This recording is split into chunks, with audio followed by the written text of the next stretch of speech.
The dust seems to have settled somewhat after the demise of the national carrier, Cyprus Airways.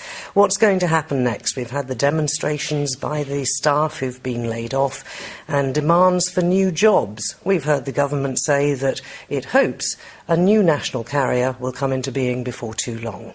With me today is our Communications and Transport Minister, Marios Demetriades.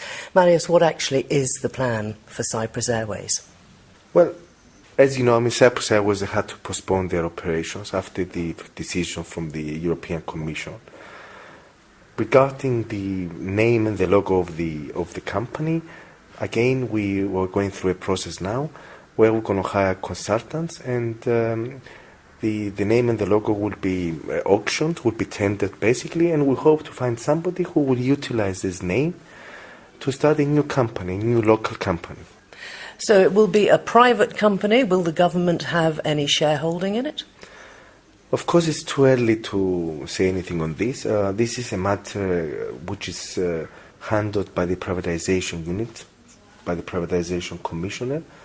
But at the end of the day, the intention, of course, is not to create another state-owned carrier, but to bring somebody from the private sector. We have to admit that as a state, we have not been efficient in running a state-owned airline company. So it's interesting, isn't it, that an awful lot of, for example, European airlines, very few of them any longer are state-owned. You know, some months ago I had a meeting with colleagues from other countries, and everybody was saying the same, that the ones that they still have a state-owned airline company, which is only from some small countries like Cyprus, they were saying the same, that their companies have a lot of problems, and basically they were afraid about the future of these airlines. The airline industry is a very competitive industry, especially within the European Union, where no state aid is allowed. And I'm afraid that the model of having a state-owned company is not viable. Do we need a national carrier? I mean, is it important that Cyprus Airways still flies? We've had the slots taken up very quickly by other airlines, so we're not going to lose the tourists. At the end of the day, what is important for people? I think what people need and what people want is a high level of connectivity at reasonable prices. And I have to say that Cyprus has a high level of connectivity. Our prices are reasonable, and any gaps that were created with what happened with Cyprus Airways, they were immediately filled by other companies. So I don't think it's so important to have a national carrier. What I think is important is to have enough number of carriers operating at the island that service the needs of the Cyprus people and the tourism. What about the staff? We heard promises from various people, including the President, that he was going to do his best to try and find them other jobs. Surely that isn't the job of government? It is unfortunate that some people lost their jobs, and of course this was the result of the postponement of the operations of Cyprus Airways. And obviously the government is always concerned about people losing their jobs. Now, as you understand, promises cannot be given, basically, and we'll have to wait and see what's going to happen. But what I would like to say regarding this is that as a government, we are trying to attract new companies to operate from the island. We have already seen some of these companies advertising positions in the press. I think the only way to secure full-time and long-term employment for these people is to increase economic activity related to the airline sector. And of course, people who have worked for an airline company have an advantage over people who don't have the experience. And what about the funding of the shortfall in the Provident Fund of these Cyprus Airways staff? Is that a normal procedure for a government to do?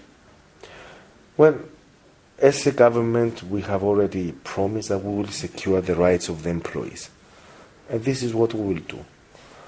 Now, whether it's a normal procedure or it's not a normal procedure is another matter.